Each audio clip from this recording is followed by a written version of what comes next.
never ruin your sister's prom dress. Disclaimer, it's not my story, it's a friend's. I don't condone it either, so please don't shoot the messenger. I make no claims of nobility in her actions, nor do I defend them. So this takes place when I was 16, wide-eyed, full of wonder and, much to a lot of judges' displeasures, unable to be tried as an adult. I had myself a big brother we'll call Elio. And like many big brothers at the time, he was coming to terms with his flowering sexuality, among other things that went shooting up from otherwise flat surfaces whenever Robin appeared on screen in Batman Forever. He did his best to keep it a secret, plastering Playboy centerfolds over his Ariana Grande posters, and stoically sitting through the game with my dad during Super Bowl parties, albeit through gritted teeth, probably wishing he could watch a Britney Spears music video instead. But much like a Nintendo Switch under the tree on Christmas Eve, you can't keep something this major under wraps for long where nosy kids are involved. The nosy kid in this case being me.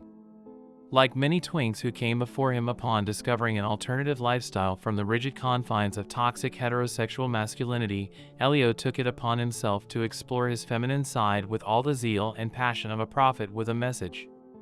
Mount Hira in this scenario being a nightclub bathroom, while the angel Jabril was a 6 feet 6 inches YMCA trainer who spelled his name Johnny with an I.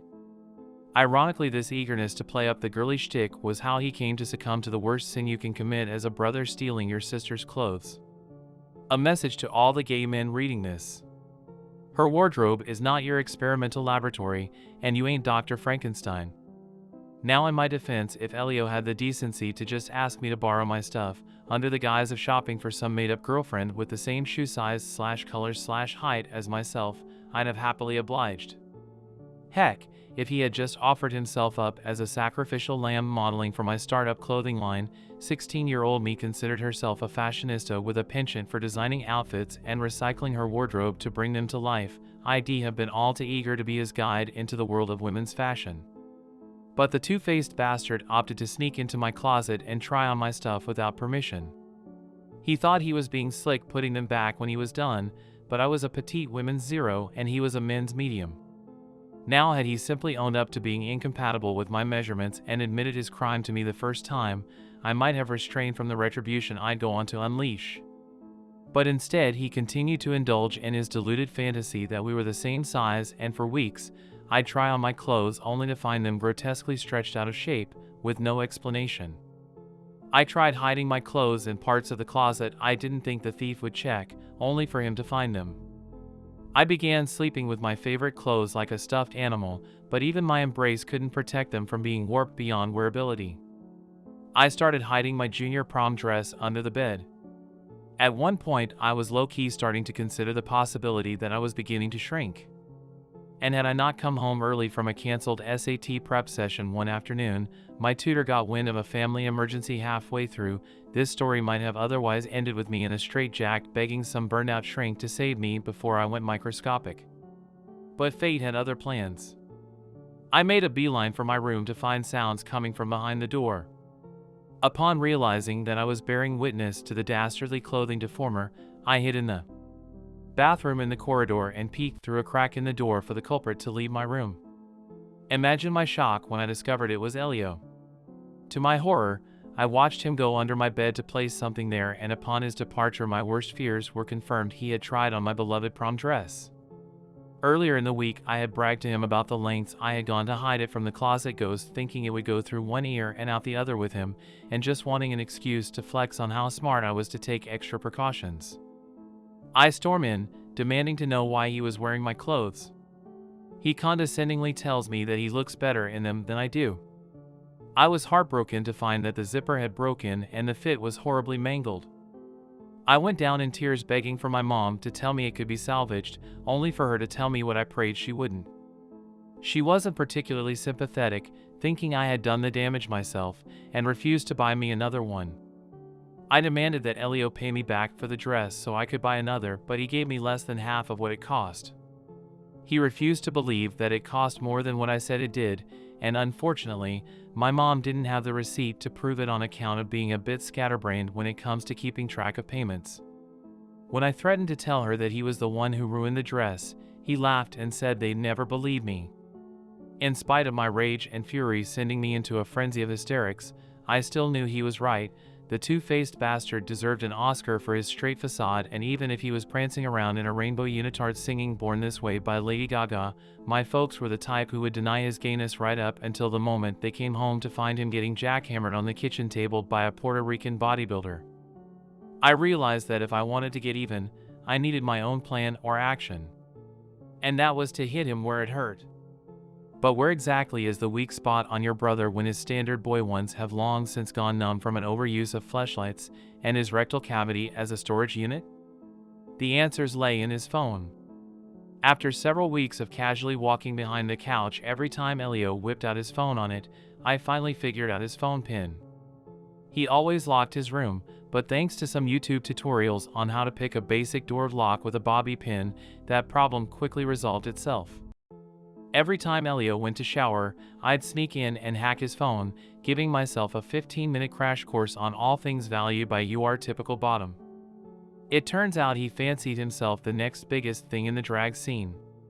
He was using my outfits to cement his status as the rising star of the social media drag scene. I thought about deleting his account, but I didn't want him suspecting me of it and tattling to my folks. Besides, he could always just create a new one and start over again. He liked Drag Race, K-pop, and iced coffee, but I couldn't exactly ruin his chances of getting on the show, and in the digital age, he had no CDs to smash or switch out. Of course, there was always the option of spiking his coffee with something nasty, but I wanted him to feel the pain I did. And that pain simply wasn't comparable to a wasted $5.99 plus tax. I was about to concede defeat after about 2 weeks of trying to find something when I discovered he downloaded Grindr. After my initial revulsion to the app, no, not because I was a homophobe, but because his profile and was full of his nudes, regardless of what he was into, I didn't find my brother's ding-dong appealing. I doubt any sister does. Elio wasn't really into hookups, but apparently he did like sending nudes to whoever asked for them. It's important to note that he always blurred or blacked out his face for privacy, and he appeared to color in the background of all his pictures with the image editing on his phone post-production, and he always kept his location on never. I suddenly understood why he had taken to hogging the bathroom for up to 20 minutes over the weekend. I just assumed that he was just paying the price for going to Chipotle every Friday with friends, but now I knew. He was basically trying to find the best angles for his customers. And just like that, I finally had a plan. What I did next was not something I'm proud of, but I was bitter, hurting, and desperate for payback. Not making excuses, just telling it like it is.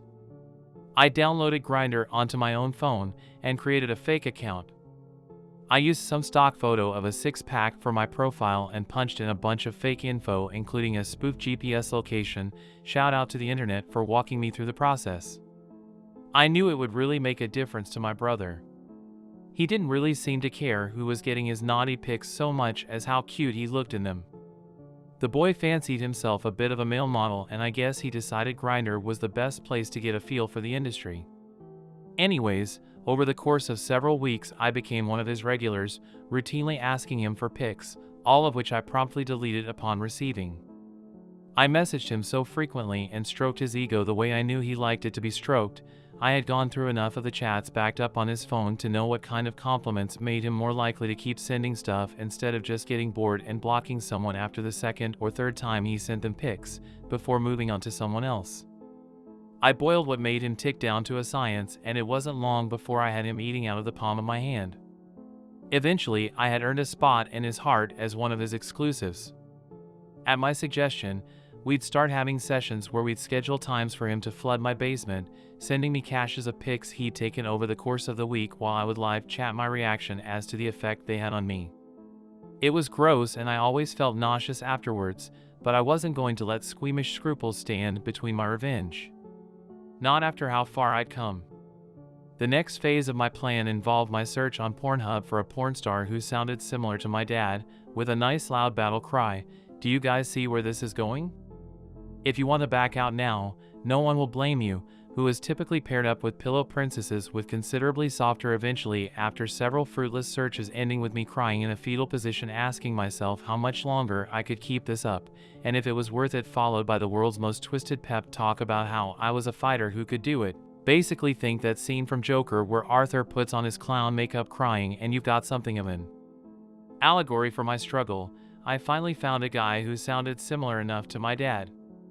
I downloaded several videos featuring him roughhousing with some anorexic 20-somethings onto my laptop, strung them together with some crude online video editing app, converted it to audio, and separated my leading man's climactic hollers from the soft whimpers. I saved the file on my computer under the codename Brand New Take on Oedipus. Last but not least, I approach my dad under the guise of needing his help for a school project, while my brother is off with his friends. I tell him I'm acting out a one-woman play for my drama midterm and I need him to be the voice of my protagonist's off-screen father. I ask him to recite a series of lines for me to record on my phone, all the while encouraging him to say them naturally. These lines include, but aren't limited to, "I told you not to disturb me." What is it? Is everything alright? Now isn't a good time to talk, and most importantly I finished my work so I think I'll head out to join the rest of the family at the movie theater. See you later. I move the audio files onto my laptop and eagerly anticipate approaching the turning point of my master plan. One Saturday morning, I had arranged for a session in which my folks would be out of the house and I'd be with them. Or so Elio thought. You see, my mom, dad, and younger brother were all going to the park near my house on a typical family outing. We go to the park, then take a walk around the local lake, and maybe catch a movie if we felt like it. We usually go around 4 to 5-ish and come back at night. I know that today will be a movie day because my baby brother has been nagging my folks to go see some kids movie for a while, which he learned was out this weekend courtesy of yours truly, winky face. Before I left the house, I made sure my bedroom door was wide open, important for later. While at the park, I asked to play on my dad's phone, citing a low battery on mine to explain why I couldn't use it. Then I sent Elio a text telling him that Dad had just received a call from his boss telling him he had some extra work he needed to finish. I was going to be in my office across the hall from his room and could not under any circumstance be disturbed as I had a lot of stuff to do and very little time to finish it before the deadline. I waited to make sure he had read the text and sent me a thumbs up emoji in response before I told my folks that I wanted to head back home on account of me getting an early visit from the lady in red. Not one to stand between a lass and her time of the month, my dad let me go home. Feeling like a ninja, I returned to the house, all the while sending Elio my reactions to what we'll call his cute little peach. We had technically already started the session 15 minutes ago. I crept into the house, snuck into my room on tiptoes. Thanks to my open door, I didn't have to worry about Elio hearing the creak of it from inside his room. They were next to each other. Praying he didn't come out for any reason in time to find me, I retrieved my laptop and the Bluetooth speaker I used to listen to music in the shower, and tiptoed into my dad's office, now making sure to close the door and lock it with enough force for him to hear from inside his room where I knew he was sending me the pics. I then sent Elio a text apologizing for being stuck doing something stupid. But now you've got my undivided attention, baby. Now it's time for the grand finale, in more ways than one. First, I connect my currently muted laptop to my Bluetooth speaker, which I've put at maximum volume in advance. Then, I open the Oedipus file and start to run it, while I text more and more raunchy and unhinged reactions to the incoming pictures. Just as we're approaching the end of the video containing the loudest yell, I save the best for last. I text Elio that he's making me come so hard like the little slut he is just in time to turn up the volume to the loudest setting on my laptop, right before the Tarzan-like whoop of passion I know is around the corner. The scream played loudly enough to break the sound barrier. Calling it merely loud was the understatement of the century. It was enough so for me to have to cover my own ears despite putting on earplugs in advance. I wouldn't have been surprised if the neighbors heard. I wouldn't be surprised if people in Siberia heard. But one thing was certain. There was no way my brother didn't. I shut off the Oedipus file, lower the volume, and keep my finger on the recordings of my dad's voice. At first nothing happens. All is silent, not unlike the universe before the Big Bang. The mounting tension would have been enough to send me into a heart attack had I implemented this scheme in my 50s. It takes every ounce of my will not to scream from the suspense. The agony is pure torture.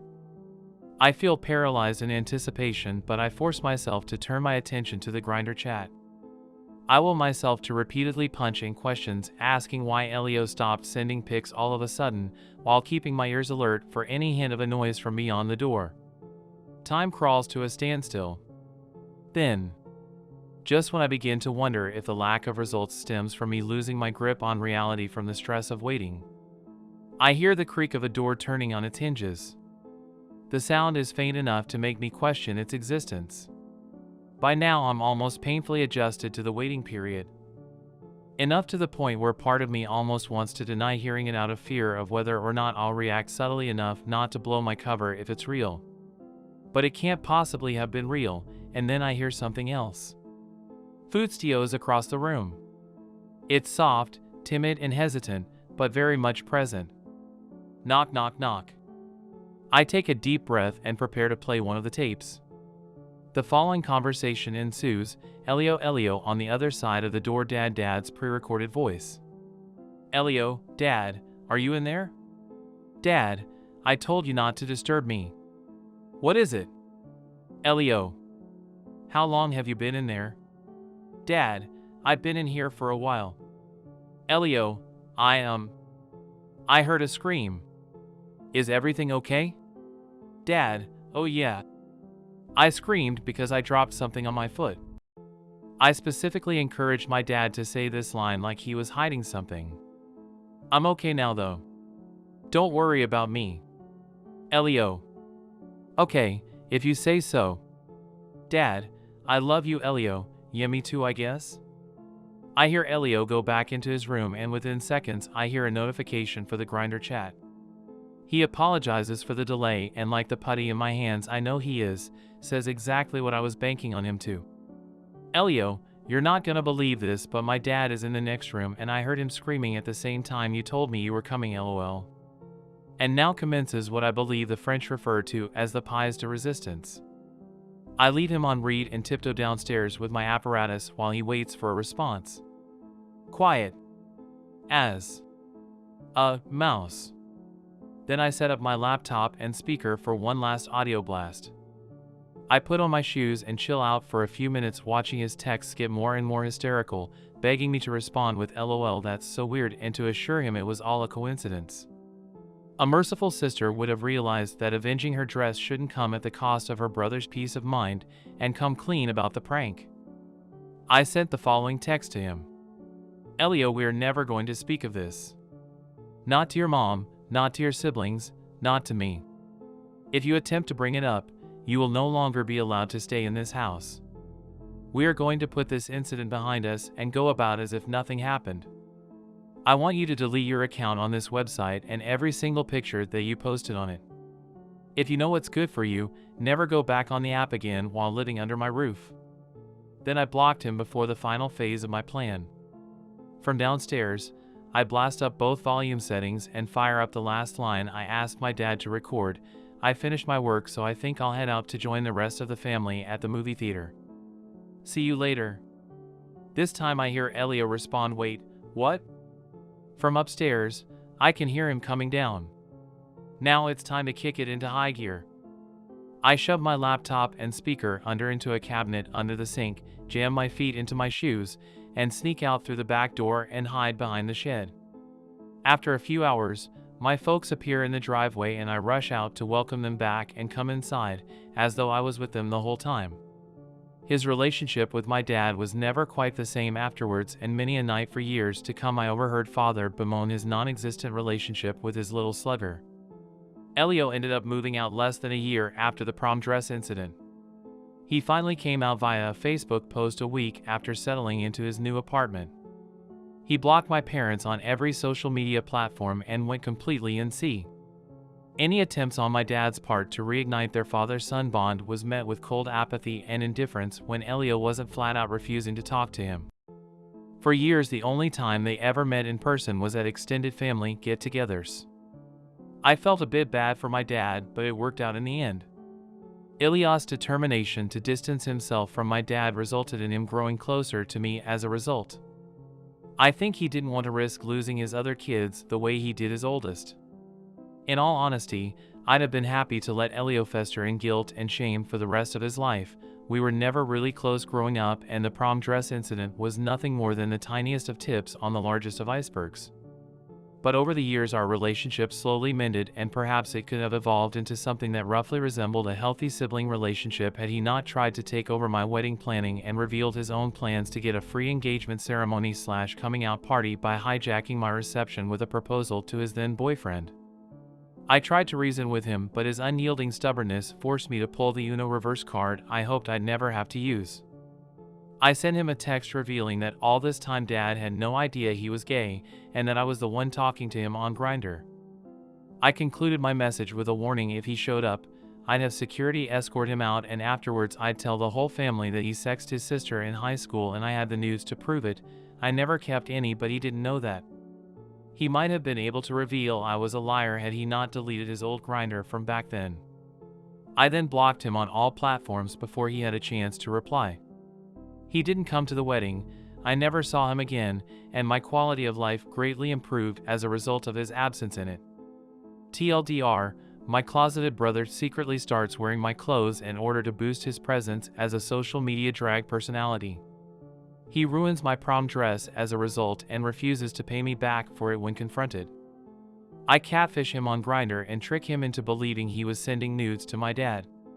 His relationship with my family falls apart after I threaten him to never speak of what happened.